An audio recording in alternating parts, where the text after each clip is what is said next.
Okay, similar to the video I did the other day for the Xbox Series X unboxing, here is a quick rushed look at getting the PlayStation 5. I had to go to the store, pick it up, take it on the regular bus. It barely fit in the hockey bag in front of me.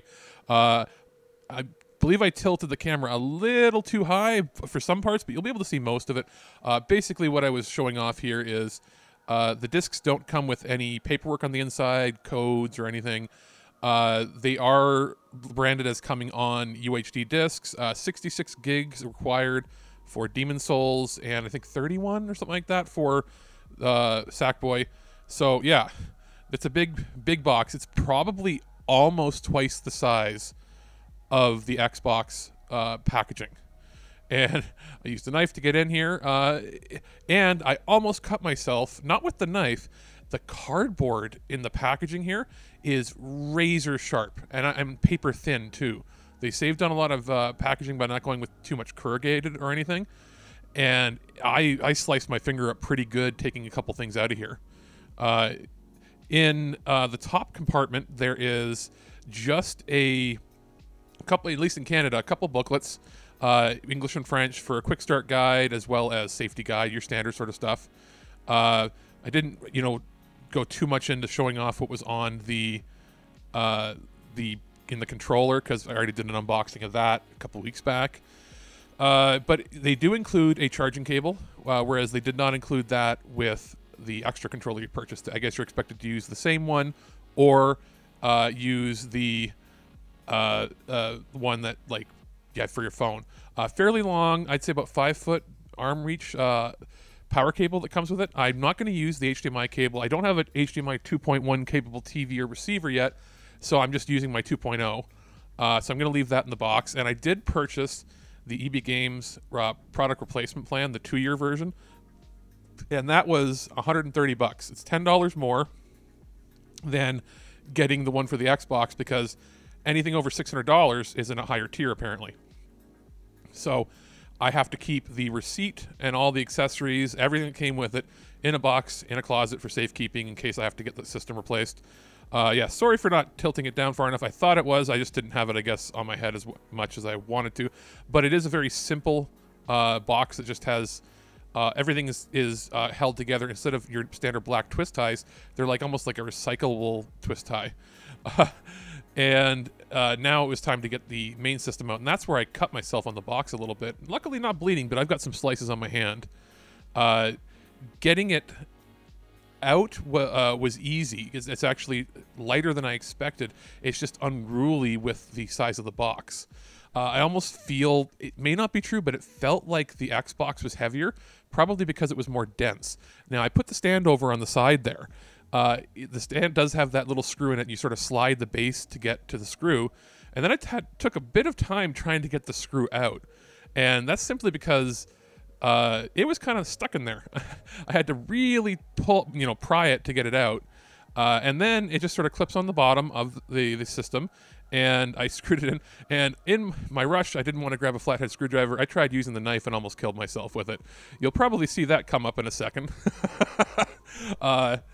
And then I eventually, you can actually get it in just with your fingernail or thumbnail, and it was tight, and I did, after I stopped recording, go and make sure with a flathead that it was tight, and you can tighten it to the maximum tightness that you'd want just with your fingernail or thumbnail, so you don't have to worry about that. Just don't over-tighten it too much, as with any other screw. So this is where I was trying to pry out the little screw, and it just didn't want to come, didn't want to go, so you're going to want to be careful with that. And then on the bottom of the system, what I'm trying to get out here is there's that little black tab in the very bottom, and it is a pain in the butt to sort of get out with your fingers. I was able to just ever so slightly pry it to pop it out, and that just sits in the bottom of there in a little spot in the bottom of the stand that just sort of snaps in. And then it was just screw the whole thing in. It's smaller in person than they made it look in videos.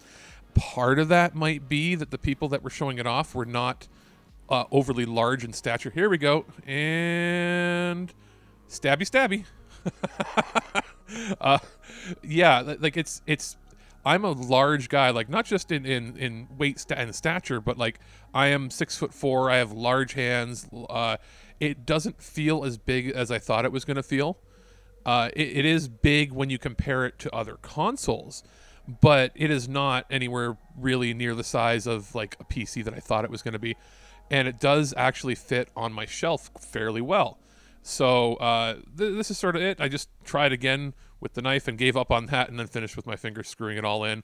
But after this, we're sort of just going to go into some initial setup. I hope the battery doesn't die too much on my SLR, but it's interesting.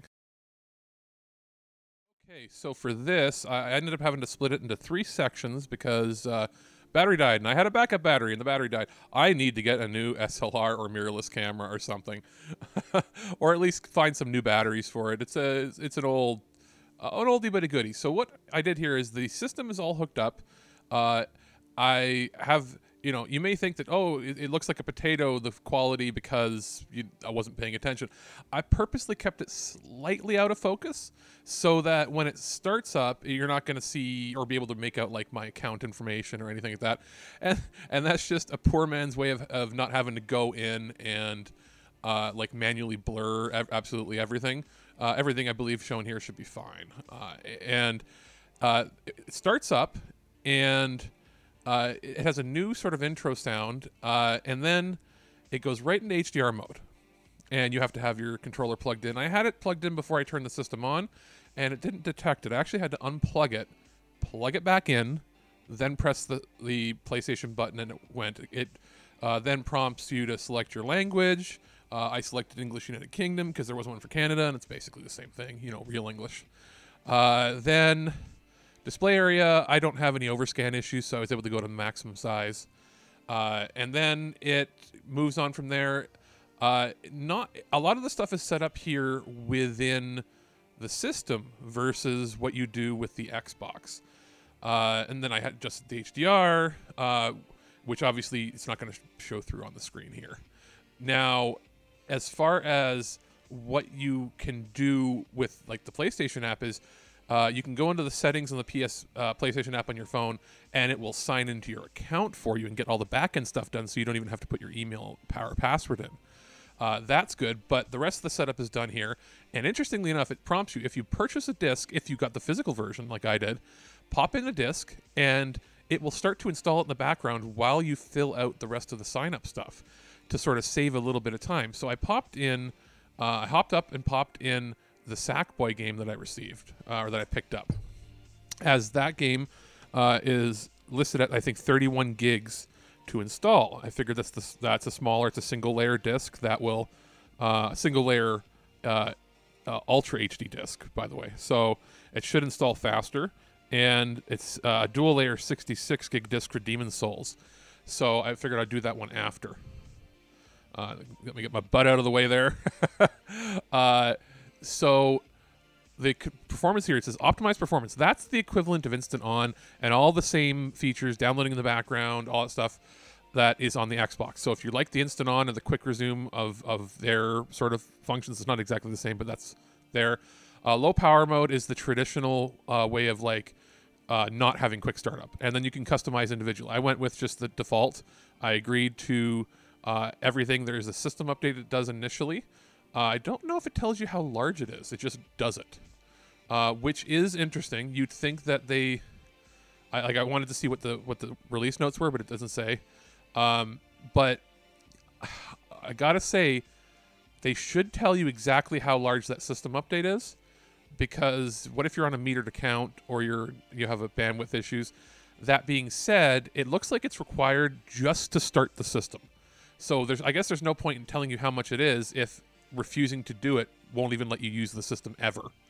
So, but in the future for other system updates, it should tell you exactly how big it is. They did it on the Xbox. It was 700 and some odd megs.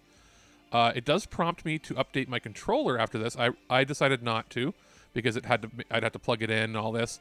And then I eventually went to do that to plug in, and in doing so, it didn't pop up saying it needed an update anymore. I'm wondering if it did in the background or something, or it might prompt me at a later time. I even tried it with my other controller. I plugged that in, and it still didn't prompt. So I don't know. It might have just done it. Who knows? Or queued it up in the background and it will maybe tell me later. So the update is a lot quicker than what was on the Xbox Series X. It installed a lot quicker too. So it downloads it. It does a verification process. It does an unpacking process. Then it does an install process. And it seemed to work faster. So it might be a smaller file. But regardless, it seemed to work faster at setting up than the Xbox. The Xbox, if you recall, if you watched my video, it took, I think, 2 to 3 minutes of just sitting on a blank screen that had an X on it while it set up in the background. This is already ready to go out of the box. It has a user experience like running in the background. It's got music. It's got a whole bunch of visual flair. The whole UI is in HDR from the start if it detects you have an HDR TV. And it's overall a much more pleasing user experience for setting up. It was easier technically on the Xbox because all it did was copy your settings, but it wasn't as intuitive. If you're a new customer and you've never owned an Xbox, there'd be a lot you have to set up on there. If you've never owned a PlayStation before, or it's been a couple generations, and you hop in with this system, it greets you almost like an Apple device would. It walks you through things and it holds your hand, and it seems very smooth. So now it says, this is where the scene where it said, hey, we've got an update for your controller. Do you want to update now? I said, I said no, simply because I didn't want to have to plug it in. So it doesn't look like it does wireless controller updates like they do on the Xbox. You can sign in manually to your account, or on the right-hand side, it has a QR code. And I was a little too far away from the TV. The app doesn't let you zoom in to you view the QR code, but you can actually type in the randomly generated one-time use code that comes below that. And I did that on my PlayStation app on my phone. And as soon as I was loaded in, found it, and typed it in, pressed OK, it was within about 2 seconds that it had already gathered all the information and finished. So you'll see it happen here. There's not much going on. Boom, grabs my PlayStation profile. That's my new avatar that we had made for the relaunch of the site. I just set privacy, everything to open. I'll have to change things when we get review copies. Depending on the game, there might be an embargo that says you can't share things, but I wanted to sort of go, here's the default settings right now. You can secure your account, signing in with like having a cell phone as a backup where it texts you a message when you want to sign in or do something just to verify, or put an authenticator app on. I'll probably end up using the Google Authenticator app, but I didn't want to set that up here, obviously, because I'd have to type everything in on the screen. Then there's family settings you can set up. My console's only going to be used by adults, so it doesn't matter. And then once this part finishes, it does a little bit of loading in the background. You can actually hear music playing when you're sort of messing around with it. And then we're in the second video here. It pops up and sort of prompts you saying, hey, would you like to download a bunch of media apps? You can download these apps. They'll install first in the priority while your games install, and that will then go and let you watch things or whatever. So it prompts you with, I guess, the most popular apps. There's not a lot. There's very little apps on the system, at least in Canada right now. That's about 50% of them. So I clicked, yeah, go ahead. And then I sat there and I'm like, oh, you mean I can't like skip this process once it started? And it's like, nah. It ended up installing Disney Plus first, and then it let me go to the once one of the apps was on there, it let me go right to the menu that you've seen on other YouTubers that got the system way ahead of time to play. There's a few other apps that I'd never seen before that are, I think, VR related. And then it prompts you if you want to transfer data. I did not. I have a NVMe drive that I'm putting into an external case that should be coming today, and that's going to be my external storage for PS4 games. I'm going to download, as you'll see in the video here, a bunch of stuff from the cloud. I did not need to have stuff. I figured I want to see what the download process is like. Astro is finished. When you're starting up and before you even pop a game disc in, that's what it's installing. So Sackboy was like a significant chunk already done. So then I go into storage settings, and it can confirm that everything is exactly what you'd figure. It doesn't detect an external drive because I don't have one plugged in. it shows, you know, all blurry, you know, what the storage requirements are for everything so far. Then I go into HDMI settings. Some things have moved around a little bit.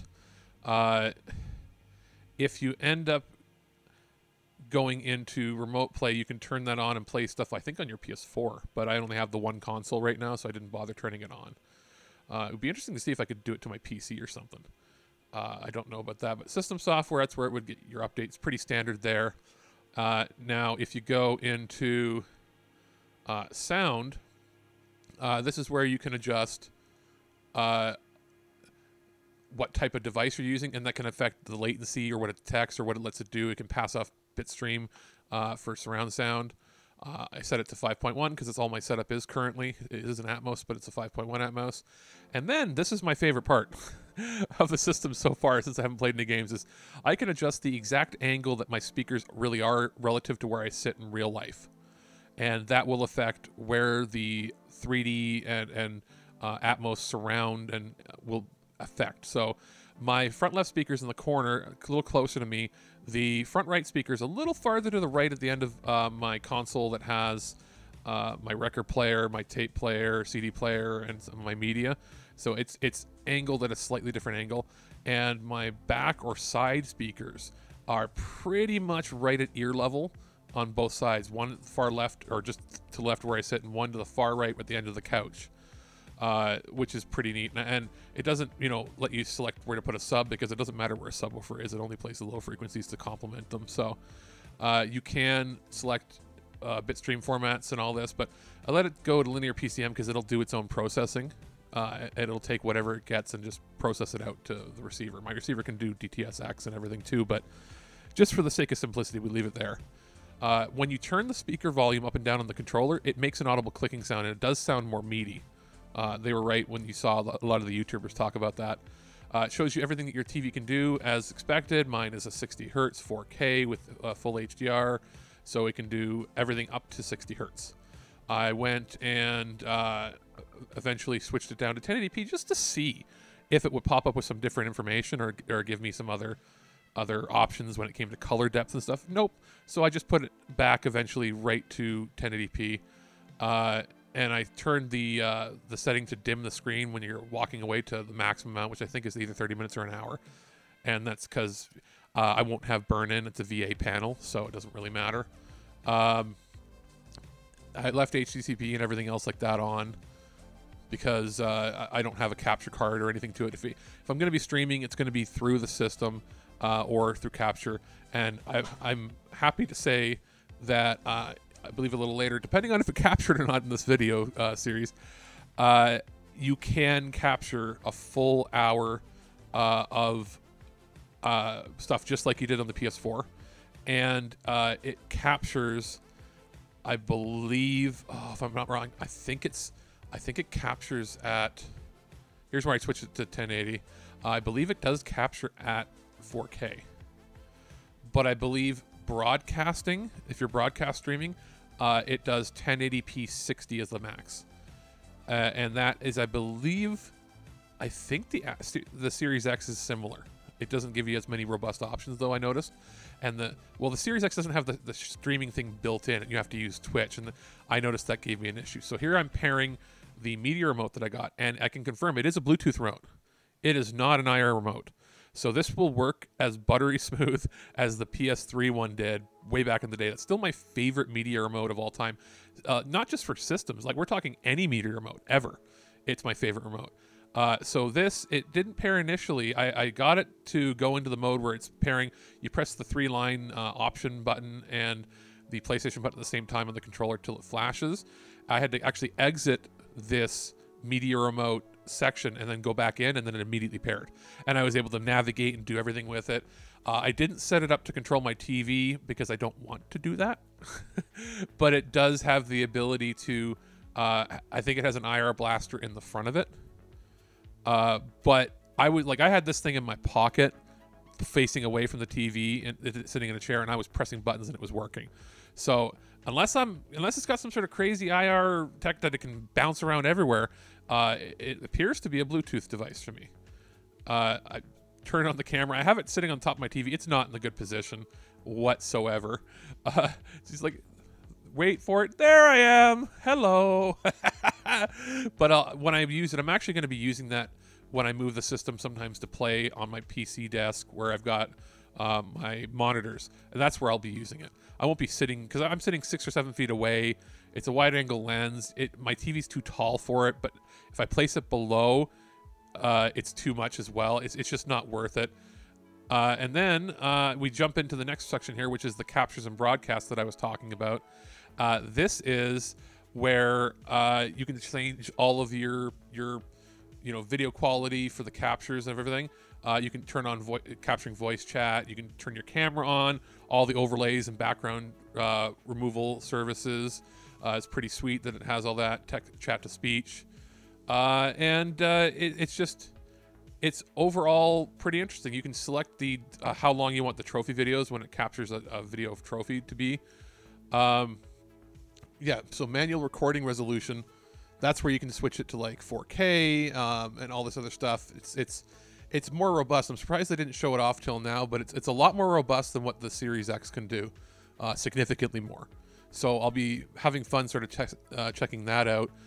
In the interim, when the battery died and I was changing batteries, I had gone to select a whole bunch of I was going to select things that I wanted to download.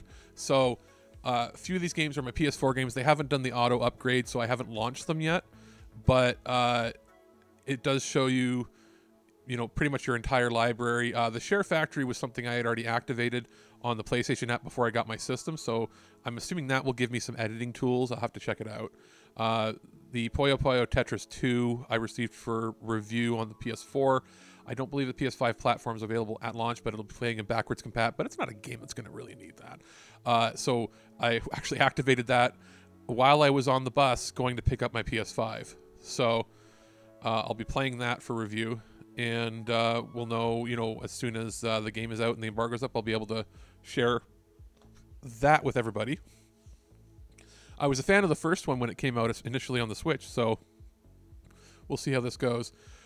So we are downloading anything that I know has either an upgrade to PS5, is native PS5 code, which is very little actually at this point. And then I went through the list trying to find a few games that I knew for sure I would want that were back compat. And those are, I wanted to do Final Fantasy VII Remake because I want to see, I played that on a PS4 Pro with an SSD internal, so it maxed out at about 500 meg read, and that really helped with some of the texture pop, and I want to see if, even without patches, how this looks.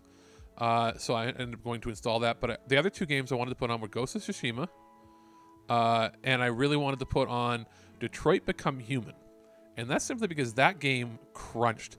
It was brutal on when I was when I was actually playing it initially. I had to turn my system's HDR off, and I had to play it at 1080p maximum, like forcing it. And I even had to turn off super sampling, like the boost mode, because it just made my PS4 Pro squeal like a rocket ship and stutter and barely kept frame rate.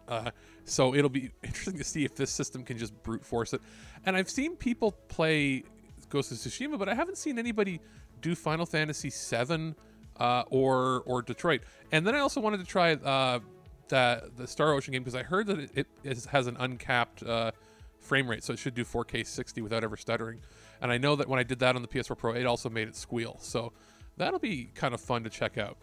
And it's still, I don't know if you can hear it in the background, but things have been dinging while things download while I record the ADR for this. It's been going nonstop. Ding, ding, ding, ding, ding. Hopefully I don't run out of space before my external case comes for my NVMe.